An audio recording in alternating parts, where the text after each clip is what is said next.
মাগরিবের পরে কারো সঙ্গে কথা না বলে এই দোয়াটি 7 বার পরে আল্লাহ তাআলার কাছে যা চাইবেন আল্লাহ আপনাকে তাই দান করবে। অভাবে আছেন, ঋণগ্রস্ত আছেন, মাথায় টেনশন, ঋণের বোঝা, বাড়িতে থাকতে পারতেছেন না, আল্লাহ সব আপনার পেরেশানি দূর করে দেবে ইনশাআল্লাহ। যদি আপনি আমলটি করতে পারেন, আমল মানুষের জীবন বদলিয়ে দেয়, আমল মানুষের জীবনকে পরিবর্তন করে দেয়। আল্লাহ তাআলা আপনার সব দোয়া কবুল করে নেবেন ইনশাআল্লাহ।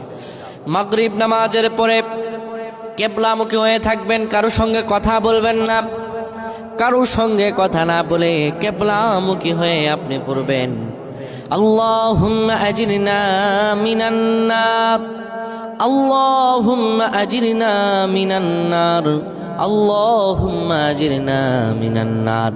যদি এটি আপনি মাগরিব নামাজের পরে কারো সঙ্গে কথা না বলে পড়ে 7 বার পরে দুটি হাত তুলে আল্লাহর কাছে দোয়া করেন, আল্লাহ জাহান্নামের আগুন থেকেও বাঁচাবেন এবং আল্লাহ আপনার সব দোয়াগুলো কবুল আর মঞ্জুর করে নেবেন। আল্লাহুম্মা আমিন।